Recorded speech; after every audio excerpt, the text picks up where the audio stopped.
여러분 안녕하세요. 영어 프레젠테이션. 생각만 해도 가슴이 콩닥콩닥 뛰고 막막하게 느껴질 때가 많죠. 마치 거대한 산을 마주한 것처럼 압도당하는 기분이 들기도 하고 혹시나 실수할까봐 두려움에 사로잡히기도 합니다. 하지만 걱정 마세요. 오늘은 여러분의 영어 발표, 자신감을 확 높여줄 유용한 표현들과 함께 떨지 않고 성공적인 프레젠테이션을 이끌어가는 비법을 쉽고 친절하게 그리고 아주 자세하게 알려드릴게요.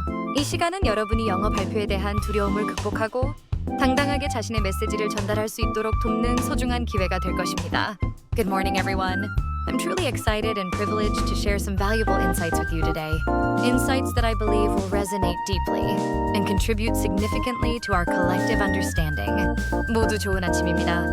오늘 여러분과 정말 귀중한 통찰을 나눌 수 있게 되어 매우 기쁘고 영광스럽게 생각합니다. 이 통찰이 깊이 공감되고 우리의 공동이해에 크게 기여할 것이라고 믿습니다. 자, 먼저 프레젠테이션을 시작할 때 쓸 수 있는 멋지고 인상적인 표현부터 알아볼까요? 청중의 시선을 사로잡는 첫인사는 정말 중요하잖아요. 첫 몇 초 안에 청중의 흥미를 유발하고 여러분의 발표에 몰입하게 만드는 것이 성공적인 프레젠테이션의 첫걸음입니다. Good morning, everyone. I hope you're all having a fantastic day so far. 모두 좋은 아침입니다. 여러분 모두 지금까지 환상적인 하루를 보내고 계시기를 바랍니다.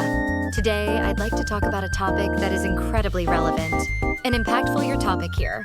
We'll delve deep into its various facets and explore its implications. 오늘 저는 매우 관련성 있고 영향력 있는 주제인 여러분의 주제에 대해 이야기하고자 합니다. 우리는 이 주제의 다양한 측면을 깊이 파고들고 그 함의를 탐구할 것입니다. 이 표현은 가장 기본적인 시작 멘트인데요. 뒤에 여러분이 발표할 주제를 붙여서 활용하시면 됩니다. 예를 들어 신제품에 대해 발표한다면 Today, I'd like to talk about our groundbreaking new product launch and its potential to revolutionize the market. 라고 할 수 있겠죠. 이처럼 주제를 단순히 언급하는 것을 넘어 그 주제가 왜 중요한지, 청중에게 어떤 의미를 가지는지 덧붙인다면 더욱 효과적입니다. 이렇게 하면 청중은 여러분의 발표가 자신들에게 어떤 가치를 제공할지 미리 짐작할 수 있게 됩니다. Let's dive right in and explore this fascinating subject together. 바로 본론으로 들어가 이 매력적인 주제를 함께 탐구해 봅시다. 이 표현은 조금 더 캐주얼하지만 청중의 집중을 빠르게 유도할 수 있는 좋은 표현이에요. 마치 자, 이제 더 이상 지체하지 말고 바로 핵심 내용으로 들어가 볼까요? 같은 느낌이죠. 특히 역동적이고 빠르게 진행되는 발표에 잘 어울립니다. 이 표현을 사용하면 청중은 여러분이 준비된 전문가이며 시간 낭비 없이 핵심을 전달할 것이라는 인상을 받게 됩니다. 이제 본격적으로 발표를 진행하면서 다음 내용으로 자연스럽게 넘어가는 연결구들을 배워볼게요. 발표의 흐름이 매끄러우면 청중도 여러분의 메시지를 훨씬 쉽게 이해하고 발표에 대한 집중력을 잃지 않게 됩니다. 이러한 연결구들은 발표의 논리적 구조를 강화하고 청중이 다음 내용을 예측할 수 있도록 돕는 중요한 역할을 합니다. Well, moving on to the next crucial point, which is integral to our discussion today. 자, 이제 오늘의 논의에서 필수적인 다음 중요한 요점으로 넘어가서 Let's turn our attention now to a different aspect of this topic, one that sheds new light on the problem. 이제 이 주제의 다른 측면에 시선을 돌려봅시다. 이 측면은 문제에 대한 새로운 통찰을 제공할 것입니다. 이 두 표현은 다음 주제로 넘어갈 때 사용할 수 있는 아주 유용하고 전문적인 연결구입니다. Well, moving on to the next slide, where we'll examine the detailed market analysis라고 하면 다음 슬라이드에서 상세한 시장 분석을 할 것이라는 의미가 되고요. Let's turn now to the latest financial results, which demonstrate a significant growth in revenue. 하면 최근 재무 결과와 그에 따른 매출 성장을 강조하며 이야기할 차례라는 것을 알리는 거죠. 이처럼 구체적인 내용 언급을 통해 청중에게 명확한 가이드라인을 제공할 수 있습니다. Okay, so what fascinating insights await us next as we continue this exploration? 좋아요. 그럼 이 탐구를 계속하면서 어떤 매력적인 통찰이 우리를 기다리고 있을까요? 이 표현은 청중에게 질문을 던지듯 다음 내용에 대한 기대감을 높이는 데 사용할 수 있어요. 마치 궁금하시죠? 다음 내용을 공개하겠습니다. 과연 어떤 놀라운 사실이 숨겨져 있을까요? 같은 느낌이랍니다. 청중의 호기심을 자극하고 적극적인 참여를 유도하는 데 매우 효과적인 표현입니다. 발표 중간에 중요한 사실을 강조하거나 예시를 들어 설명할 때 유용한 표현들도 알아볼까요? 이런 표현들을 적절히 사용하면 발표가 훨씬 풍성하고 설득력 있어집니다. 청중은 추상적인 설명보다는 구체적인 사실과 예시에 더 잘 반응합니다. Here's an incredibly interesting and often overlooked fact that I believe will surprise many of you. 여기 여러분 중 많은 분들을 놀라게 할 매우 흥미롭고 종종 간과되는 사실이 있습니다. Allow me to give you a compelling example that vividly illustrates this point. In a real-world scenario, 이 점을 실제 시나리오에서 생생하게 보여주는 설득력 있는 예를 들어 드리겠습니다. Here's an interesting fact. Did you know that 80% of our customers prefer this particular feature? Because it significantly improves their daily workflow?처럼 사용하면 청중의 이목을 집중시키기 좋고 발표 내용에 대한 신뢰도를 높일 수 있습니다. 통계나 연구 결과를 인용할 때도 유용하죠. Let me give you an example of how this innovative technology works in practice, transforming the way we approach problem solving. 처럼 사용하면 설명하는 내용을 구체적으로 이해시키는 데 도움이 되며 청중이 내용을 더 쉽게 시각화할 수 있도록 돕습니다. 예시는 복잡한 개념을 쉽게 설명하는 가장 좋은 방법 중 하나입니다. 발표를 하다 보면 예상치 못한 문제가 발생하거나 어떤 문제에 대한 해결책을 제시해야 할 때도 있죠. 이럴 때 쓸 수 있는 표현도 미리 알아두면 당황하지 않고 침착하게 대처할 수 있어요. 위기 상황에서도 프로페셔널한 모습을 유지하는 것이 중요합니다. We absolutely need to come up with a robust and sustainable solution to address this escalating issue proactively. 우리는 이 고조되는 문제에 선제적으로 대처하기 위한 강력하고 지속 가능한 해결책을 반드시 마련해야 합니다. This is a critical challenge that we must unequivocally address with strategic planning and decisive action. 이것은 우리가 전략적인 계획과 단호한 행동으로 명백히 다뤄야 할 중요한 과제입니다. Come up with는 어떤 아이디어나 해결책, 계획 등을 고안하다, 마련하다, 창간하다는 의미예요. We need to come up with a new, innovative marketing strategy that targets a broader demographic.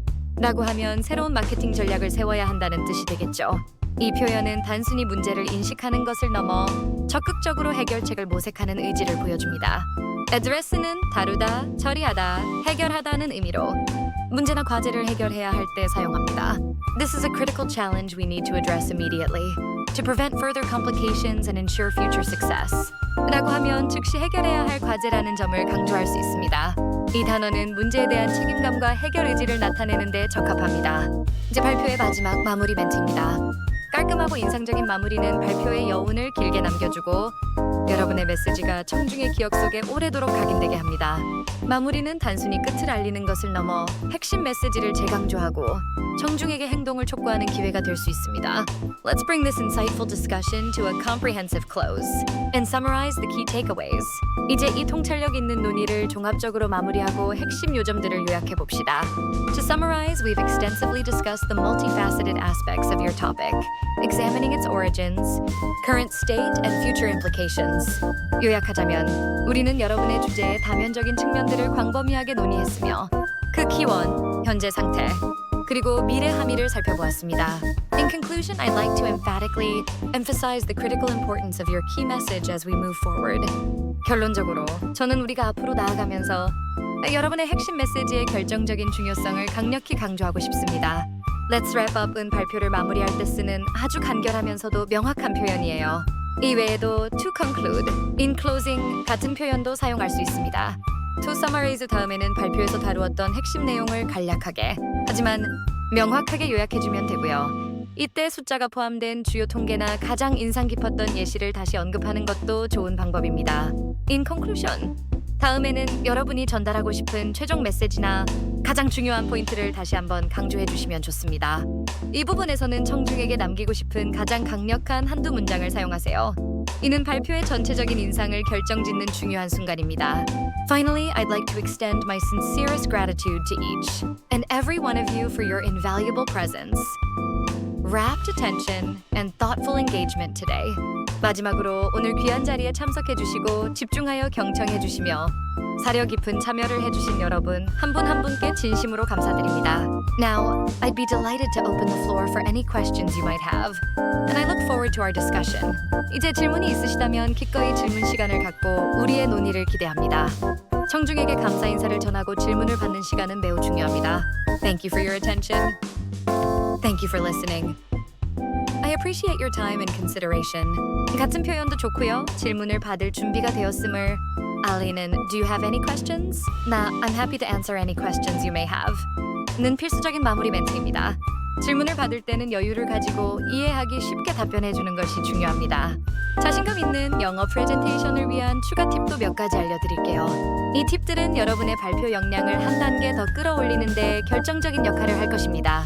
첫째, 연습은 결코 배신하지 않습니다. 스티브 잡스 같은 뛰어난 발표자들도 수없이 연습했다고 해요. 그들은 단지 내용을 아는 것을 넘어 그것을 어떻게 효과적으로 전달할지에 대해 끊임없이 고민하고 훈련했습니다. 매일 꾸준히 소리내어 연습하면서 문장들을 입에 붙여보세요. 단순히 읽는 것을 넘어 실제로 발표하는 것처럼 감정을 실어 말해보세요. 거울을 보면서 제스처나 표정을 함께 연습하는 것도 큰 도움이 됩니다. 비디오로 자신을 녹화하여 다시 보는 것은 자신의 강점과 약점을 객관적으로 파악하는 데 매우 효과적인 방법입니다. 자신의 발표 모습을 제3자의 시선으로 평가해보는 것이죠. 둘째, 발음과 억양은 쉐도잉 연습으로 극적으로 개선할 수 있습니다. TED 강연이나 구글 강연처럼 실제 비즈니스 환경에서 사용되는 최고 수준의 영어 발표 영상들을 보면서 그들의 발음과 억양, 속도, 심지어는 어조와 분위기까지 그대로 따라 해보세요. 처음에는 어색하고 힘들겠지만 꾸준히 하다 보면 자연스러워지고 여러분만의 영어 발표 스타일을 구축하는 데 큰 자산이 될 것입니다. 쉐도잉은 단순히 모방하는 것을 넘어 영어의 리듬과 흐름을 체득하는 과정입니다. 셋째, 남과 비교하는 습관은 버리세요. 우리는 모두 다른 배경과 경험을 가지고 있으며 영어를 학습하는 속도도 다릅니다. 영어 발표가 처음부터 완벽하게 익숙하지 않은 것은 지극히 당연합니다. 중요한 것은 어제의 나보다 오늘 조금이라도 더 발전하고 있다는 사실 그 자체입니다. 자신만의 속도로 꾸준히 나아가는 것에 집중하세요. 다른 사람의 성공은 여러분에게 영감을 줄 수 있지만 절대 여러분의 자신감을 갉아먹는 비교의 대상이 되어서는 안 됩니다. 넷째, 실수를 두려워하지 마세요. 실수는 성장의 가장 좋은 기회이자 배움의 과정입니다. 완벽한 발표를 하려고 하기보다는 여러분의 핵심 메시지를 효과적으로 그리고 진정성 있게 전달하는 것에 집중하세요. 발표 중 작은 실수는 오히려 인간미를 느끼게 하여 청중과 더 가까워지는 계기가 될 수도 있답니다. 중요한 것은 실수했을 때 어떻게 대처하느냐입니다. 당황하지 않고 자연스럽게 다음 내용으로 넘어가는 연습을 하는 것이 중요합니다. 마지막으로 자신감 있는 태도와 제스처는 청중에게 강력한 신뢰감을 줍니다. 당당하고 안정적인 목소리 톤, 청중 한 분 한 분과 눈을 맞추는 적절한 아이 콘택트, 그리고 여러분의 메시지를 더욱 효과적으로 전달하는 자연스럽고 과장되지 않은 손짓은 여러분의 발표에 엄청난 힘을 실어줄 거예요. 몸짓 언어는 언어만큼이나 강력한 메시지 전달 수단입니다. 발표 전에는 심호흡을 하여 긴장을 완화하고 발표 중에는 미소를 잃지 않는 것도 긍정적인 인상을 주는 데 도움이 됩니다. 오늘은 영어 프레젠테이션에서 자신감을 높여줄 다양한 표현들과 유용한 팁들을 아주 상세하게 알아봤습니다. 오늘 배운 표현들을 여러분의 발표에 꼭 활용해 보시고 꾸준히 연습해서 그 어떤 자리에서도 멋진 영어 발표를 성공적으로 이끌어내시길 바랍니다. 이 모든 노력은 결코 헛되지 않을 것이며 여러분의 커리어와 개인적인 성장에 큰 도움이 될 것입니다. 포기하지 않고 노력하면 분명 여러분이 원하는 좋은 결과가 있을 거예요. 다음 시간에 또 만나요. 여러분의 성공적인 영어 발표를 진심으로 응원합니다. Thank you.